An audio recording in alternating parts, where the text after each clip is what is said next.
lagi.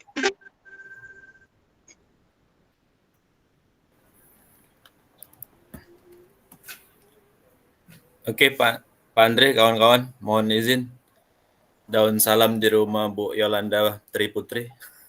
Bapak Ibu yang jawab salam, saya doakan banyak rezeki, bisa naik haji. Amin. Amin. Assalamualaikum warahmatullahi wabarakatuh. Waalaikumsalam warahmatullahi wabarakatuh. Baik teman-teman, mohon izin, alhamdulillah pada malam hari ini walaupun dengan kesibukan yang luar biasa teman-teman tadi, tapi alhamdulillah lengkap pasukannya dan bisa masuk semua walaupun Ibu Dewi juga sedang terbaring dan baru pulang dari rumah sakit seperti labu, mudah-mudahan sembuh seperti sedia kala. Amin ya rabbal alamin. Amin ya rabbal alamin. Baik teman-teman, alhamdulillah pada malam hari ini kami akan mencoba presentasi. Kalau tadi sudah presentasi kelompok 2 dan sekarang untuk kelompok 1. Ada teman-teman saya yang ganteng dan cantik luar biasa.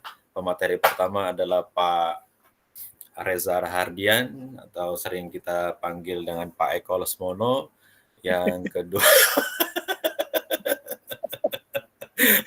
ada Dian Sastrowardoyo, Ibu Dewi Purnama, dan yang tidak kalah gantengnya ada Mas Andre Taulani yang pada malam hari ini akan mencoba untuk berkolaborasi.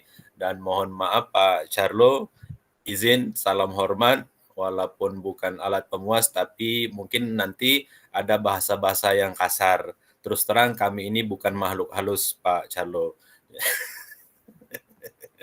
Jadi untuk presentasi pada malam hari ini dipersilakan untuk Kang Mas saya Reza Rahardian untuk malam hari ini untuk fokus untuk menyampaikan presentasi terlebih dahulu, nanti sebelum untuk memulai tik film yang terbaru nanti kan. Silakan kepada Pak Eko Lesmono dengan hormat.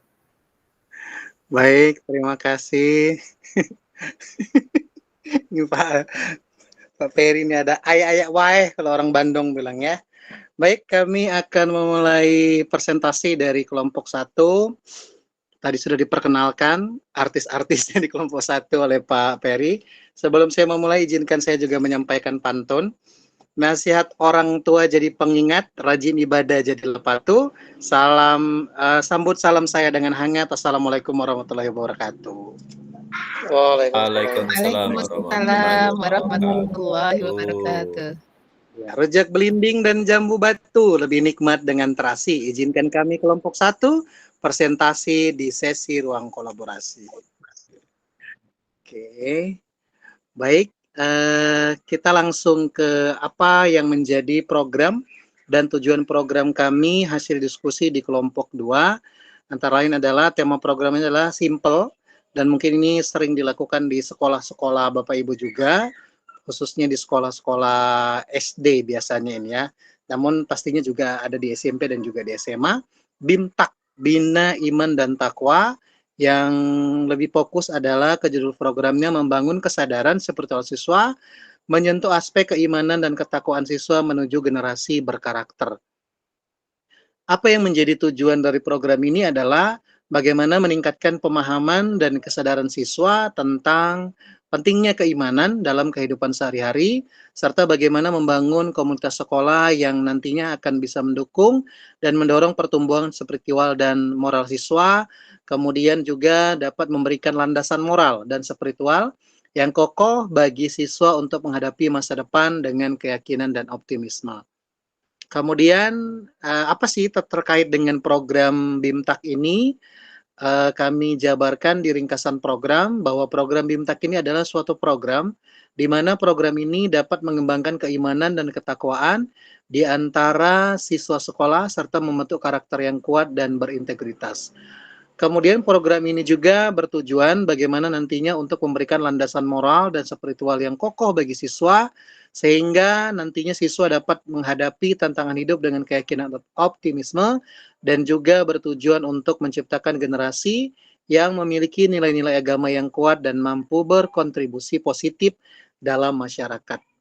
Selanjutnya, program ini juga akan dilaksanakan melalui serangkaian kegiatan, termasuk pembelajaran agama yang terintegrasi dalam kurikulum sekolah, kemudian ekstrakurikuler dan keagamaan, seminar dan ceramah tentang keimanan dan moralitas, serta pembinaan karakter secara terprogram. Selain itu juga program ini akan ada pendekatan kolaboratif antara sekolah, kemudian dengan keluarga dan juga masyarakat dalam mendukung pertumbuhan spiritual dan juga moral siswa. Selanjutnya, program dan pelaksanaannya ini ada 3 kegiatan. Ada kegiatan harian, ada kegiatan mingguan, dan ada kegiatan terprogram. Kalau di kegiatan harian itu ada kegiatan ibadah pagi, seperti memimpin doa setiap pagi, baik agama Kristen maupun agama Islam. Kemudian ibadah pagi ini bagi yang Kristen. Bagaimana siswa tersebut belajar memimpin doa perorangan sesuai dengan agama dan kepercayaan masing-masing. Jadi harus dilatih bagaimana untuk menunjukkan kepemimpinan siswa dan juga keberaniannya untuk tampil di depan orang banyak, khususnya di hadapan teman-temannya, untuk menyampaikan doa ataupun memimpin doa sesuai dengan agamanya. Yang Muslim, yang non-Kristen juga yang Kristen. Dan khusus bagi agama yang Islam itu melaksanakan sholat duha, dan juga yang Kristen ibadah kebaktian. Kemudian ada juga kegiatan ibadah mingguan, ini muhadharah, sholat duha, kebaktian setiap Sabtu dalam kegiatan pengembangan diri, kemudian Jumat bersih, dan juga laporan kegiatan ibadah. Jadi melaporkan segala sesuatu bentuk ibadah yang dikerjakan di rumah, baik yang Muslim maupun yang Kristen. Kalau yang Muslim lebih ke sholat 5 waktu dan juga sholat Jumat bagi yang laki-laki, atau juga laporan mengaji. Kemudian bagi yang Kristen itu kegiatan ibadah minggu ataupun sekolah minggu. Kemudian ada juga berbagai kegiatan yang dilaksanakan untuk menyambut ataupun merayakan hari besar keagamaan. Ini disesuaikan dengan kalender yang ada. Artinya disesuaikan dengan hari-hari besar yang ada seperti Isra Mi'raj, kemudian perayaan Natal dan lain sebagainya. Kemudian alasan kenapa kelompok kami memilih program ini, alasannya cukup sederhana, yang pastinya simple dilaksanakan karena tidak mengganggu jam pelajaran. Jadi dikerjakan di awal pelajaran ataupun sebelum memulai pelajaran ataupun di akhir pelajaran. Kemudian sesuai dengan tujuannya, program ini lebih mengena kepada kegiatan keseharian siswa di rumah dan sekolah. Jadi kita sebagai pihak sekolah ibaratnya membantu lagi.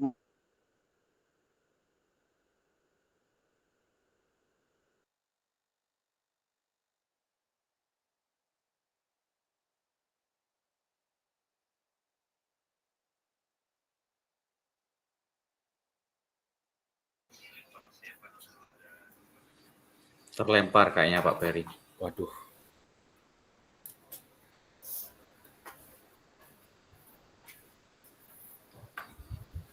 Mudah-mudahan tidak kenapa-napa nih Pak Eko nih, Mas Andre. Iya, Anda sakit ya Pak ya, mudah-mudahan ya.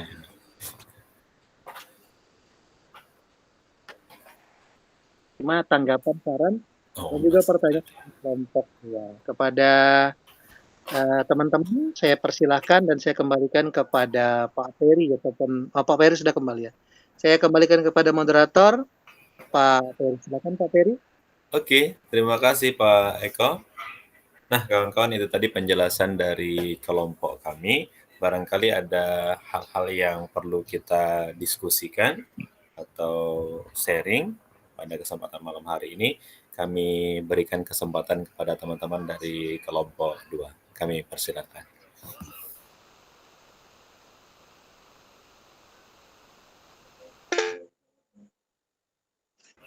Silakan, ini Pak Charlo. Baik, terima kasih Pak Peri, Pak Andri, dan Pak Eko, dan Bu Dewi. Terima kasih, izin saya mau tahu lebih dalam lagi mengenai penjelasan BIMTAK. Saya sangat pertama-tama terkesan dengan program ini karena karakter basic buat seorang pendidik, peserta didik adalah bagaimana ada muncul rasa ketakwaan atau kereligiusannya, dan ini luar biasa saya sampaikan karena adalah basic bagi seorang peserta didik yang harus dimiliki. mau jadi apapun dia, kalau ketika kereligiusan mau jadi apapun dia, ketika itu sudah ada, maka dia jadi orang-orang yang benar kayak gitu, Pak. Namun saya boleh tahu, Pak, Pak Eko dan Pak Ferry dan teman-teman, bagaimana cara memonitoring dan mengevaluasinya, memonitoringnya terhadap program ini, tentang indikasi tentang keberhasilannya dan tentang kekurangan dari program ini, Pak, kayak gitu. Terima kasih, Pak. Oke, terima kasih Pak Charlo. Luar biasa bagaimana monitoring atau evaluasi keberhasilan dari program BIMTAK ini. Itu pertanyaan pertama. Barangkali ada lagi?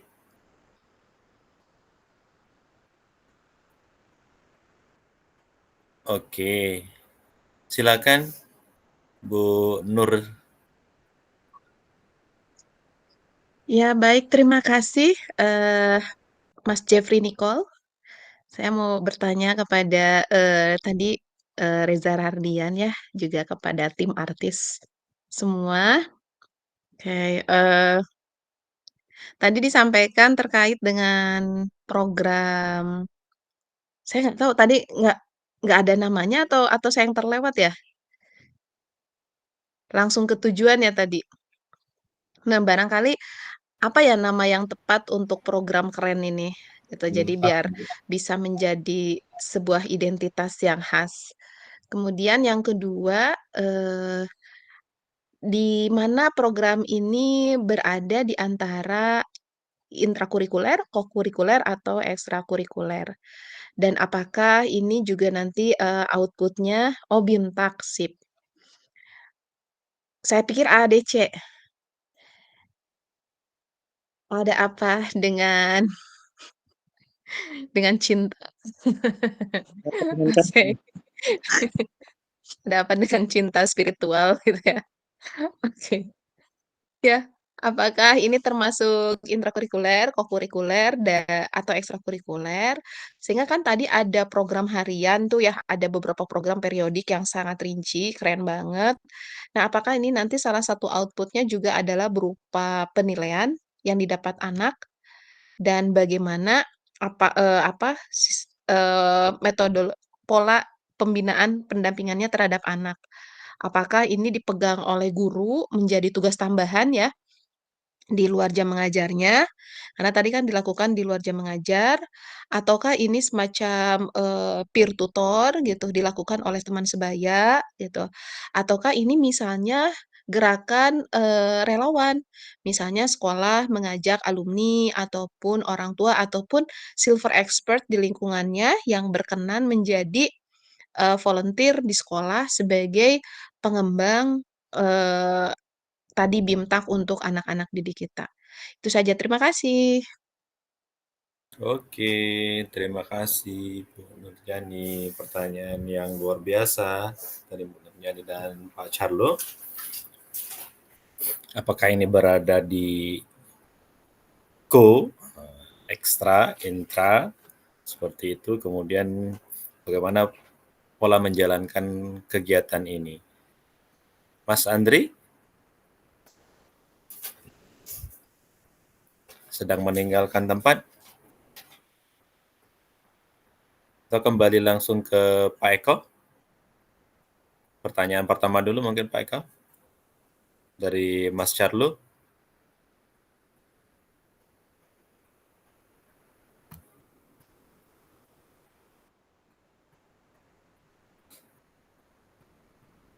Oh, Bu Dewi sudah hadir. Bu Dewi dipersilakan. Ya, terima kasih pada Pak Moderator yang telah memberikan kesempatan pada saya. Saya coba tuh menjawab pertanyaan Pak Carlo. Bagaimana cara memonitoring dan memonef tentang kegiatan ya? Kalau menurut saya tentu kita memonitoringnya yang pertama sekali dengan observasi langsung ya. Kita bagaimana dari mulai perencanaannya, kemudian pelaksanaannya, sampai kepada evaluasinya. Nah, kemudian yang kedua kita melaksanakan refleksi, tentunya kita berkumpul bersama dengan tim yang menjadi pelaksananya, apa yang menjadi kendala, kemudian apa yang menjadi hambatan, ini kita saling sharing supaya kita tahu nanti bagaimana ke depannya untuk memperbaiki yang menjadi tantangan itu tadi. Kemudian tentunya kita harus melaksanakan atau mentabulasi yang menjadi hambatan-hambatan, dan ke depannya akan kita perbaiki kondisinya sehingga bisa terlaksana dengan baik. Kalau menurut saya seperti itu ya Pak ya. Yang pertama tentu observasi dan refleksi lah tentang kegiatan kita. Mungkin bisa ditambahkan dengan Pak Andre.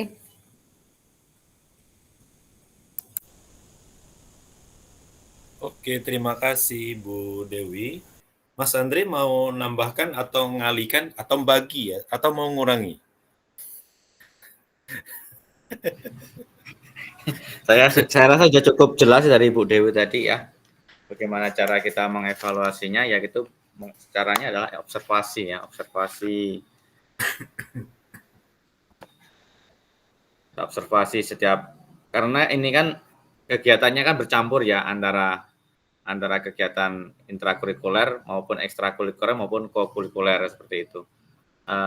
Jadi untuk di awal jam pelajaran yang berdoa tadi kan berarti kan sebelum jam pelajaran, berarti setiap guru itu dapat melakukannya seperti itu. Dan juga nanti berkolaborasi dengan guru-guru yang ada di sekolahan tersebut, khususnya yaitu guru agama, untuk lebih bimbingan yang lebih teknisnya. Mungkin itu aja Pak. Oke, terima kasih Mas Andre dan Bu Dewi. Pak Eko mau menambahkan? Ada Boleh. pertanyaan Bu Nurjani sama Mas Charlo. Dipersilakan Pak Eko. Terkait untuk bagaimana memonitoring dan mengevaluasi ini, ada sedikit tambahan karena kan ini ada juga di kegiatan program yang kedua berbentuk laporan kegiatan ibadah. Salah satunya adalah kegiatan sholat Jumat di rumah masing-masing ataupun kegiatan menjalankan ibadah di rumah masing-masing. Jadi kita bisa melihat apa yang dikerjakan anak tersebut, termasuk kegiatan harian yang dilaksanakan, baik yang agama Islam ataupun yang agama Kristen, di kegiatan sholat, kemudian mengaji, dan lain-lain sebagainya, dan juga di kegiatan ibadah minggu melalui laporan. Jadi kita tahu perkembangan apa yang dikerjakan si anak tersebut di rumahnya selama tidak ada pantauan dari sekolah secara langsung. Jadi kita bisa melihatnya, bisa memantaunya, dan bisa mengevaluasinya melalui dan memonitoringnya melalui laporan yang dibuatnya, yang pastinya laporan tersebut juga diketahui oleh orang tua langsung dan ditandatangani oleh orang tua langsung, sehingga orang tua juga ikut terlibat. Ini termasuk juga menjawab bagaimana pola pendampingan dari Bu Nurjani tadi ya, bagaimana pola pendampingannya. Salah satunya itu bekerja sama dengan orang tua ataupun orang-orang yang membimbing anak-anak tersebut di rumah, termasuk orang tuanya. Itu saja tambahan dari saya, mudah-mudahan terpuaskan. Terima kasih. Terima kasih Pak Eko, Mas Andri, dan Ibu Dewi. Dipersilakan teman-teman dari kelompok 2, jika ada pertanyaan atau memberikan tanggapan lagi, kami persilakan. Bu Nurjani, Pak Dian, Charlo, dan Ibu Yolanda.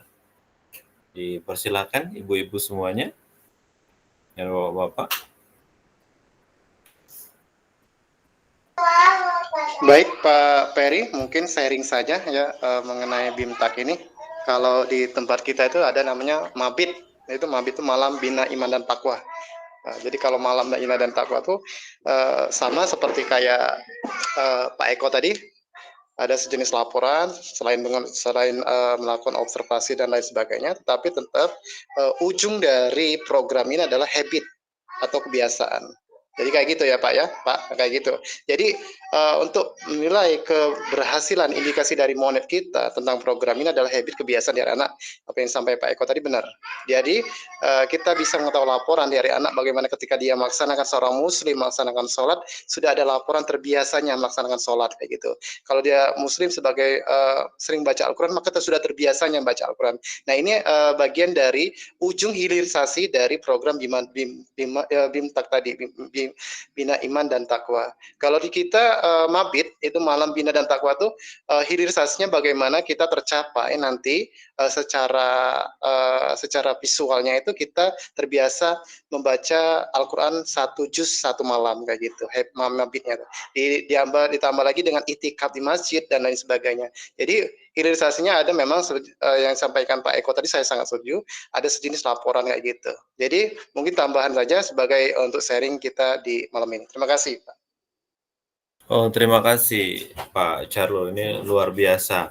Kalau bahasa kami, bahasa dusunnya itu ada juga Mas Charlo, mabit itu. Tapi hampir sama dengan babit ya Mas Charlo ya. Dan supaya kena ini harus kekernya itu yang pas seperti itu. Nah, hilirisasinya ingat apaan tuh Pak Dian? Oke, Bu Nurjani, Pak Dian atau Ya, boleh ini Yolanda? Boleh Bu. sekedar mengklarifikasi mungkin tadi ini untuk Boleh. jenjang apa ya? Oh iya, silakan Pak Eko. Ini perpaduan, Bu. Jadi kalau ini lebih banyak juga mengadopsi dari Pak Andri ada, dan juga dari berbagai kegiatan yang sudah kami lakukan di sekolah saya. Kalau di kegiatan ibadah ini di sekolah saya ada, di sekolah Pak Andri juga ada. Kemudian di kegiatan yang kedua juga ini di Jumat ibadah, kemudian muhadharah ini ada juga mengkolaborasi dari kegiatan di sekolah Bu Dewi, muhadharah. Tapi kalau Jumat bersih dan laporan kegiatan ibadah ini juga ada di sekolah saya. Jadi ini pembauran. Bagaimana penerapannya ini kami berkolaborasi, jadi menuangkan ini dari kebetulan kami ada 2 di SD ya, dengan Bu Dewi. Pak Andri di SMP ya? SMK, Pak. SMK. Dari SMA. Dari berbagai tingkatan, tapi ini sih lebih sering lebih maksudnya lebih dominannya ke tingkat SD. Seperti itu, karena kalau misalkan menjalankan ibadah paginya itu di masjid dan segala macam itu karena memang sekolah kami seperti itu. Begitu Bu Nurjani. Oh iya, Oke, terima kasih makasih, Pak. Nah ini Pak Eko. kaitannya dengan jenjang mungkin ya, karena kan pengembangan kebiasaan beriman dan bertakwa ini juga memperhatikan kebutuhan dan karakteristik usia anak didik kita. Nah barangkali kalau misalnya ini semacam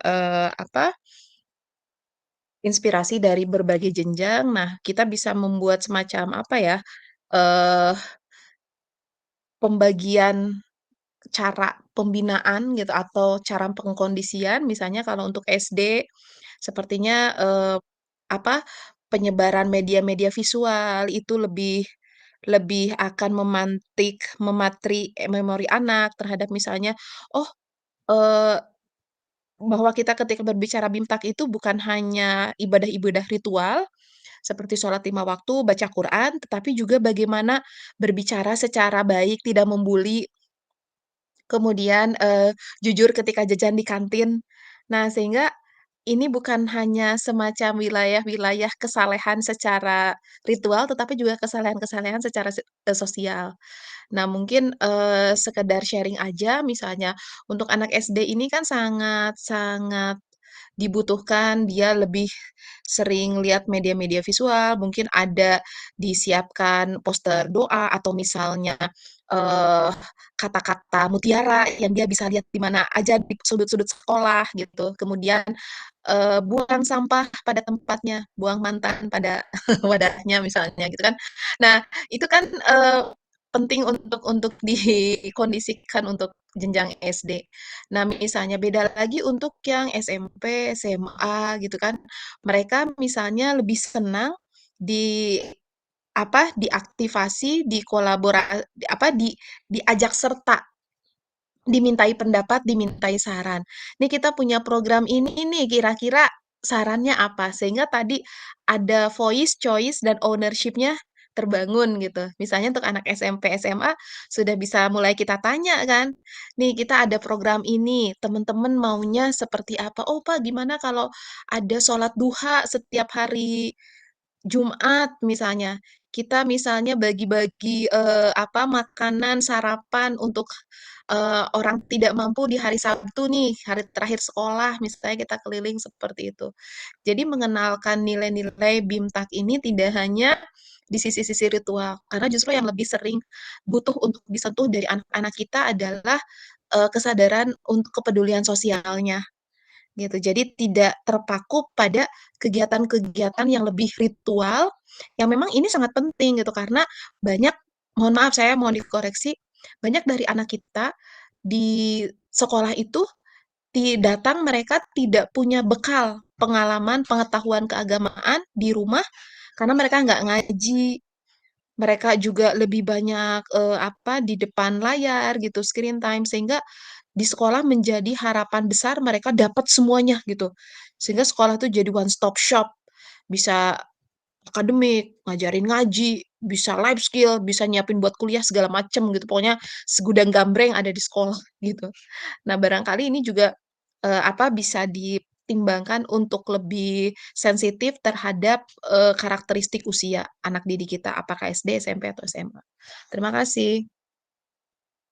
Oke, terima kasih kembali Bu Nurjani. Wow, keren untuk sarannya, luar biasa Bu Nurjani. Bagaimana Pak Eko, Pak Andre, Bu Dewi? Apakah kita berikan kesempatan untuk diskusi kembali? Jika masih ada yang perlu kita tukar pikiran atau sharing? Boleh Pak, boleh lanjut jika ada ini.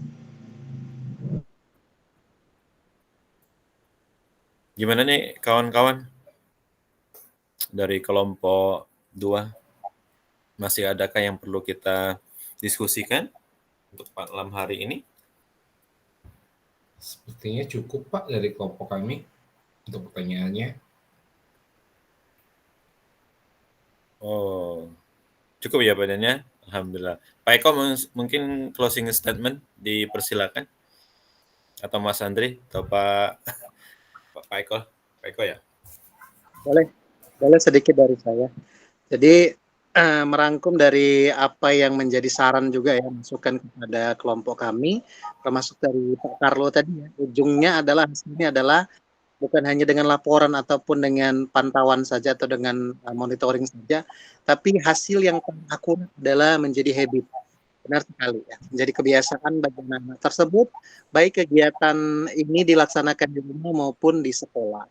Itu apapun yang kita kerjakan, kalaupun hanya sebatas seremonial saja, menjalankan program sekolah saja, tapi tidak dilakukan kembali di rumah, begitu juga sebaliknya, apa yang sudah dilakukan di rumah tidak dibiasakan juga di sekolah, itu sama saja dengan kegiatan yang sia-sia gitu, kalau menurut saya secara pribadi.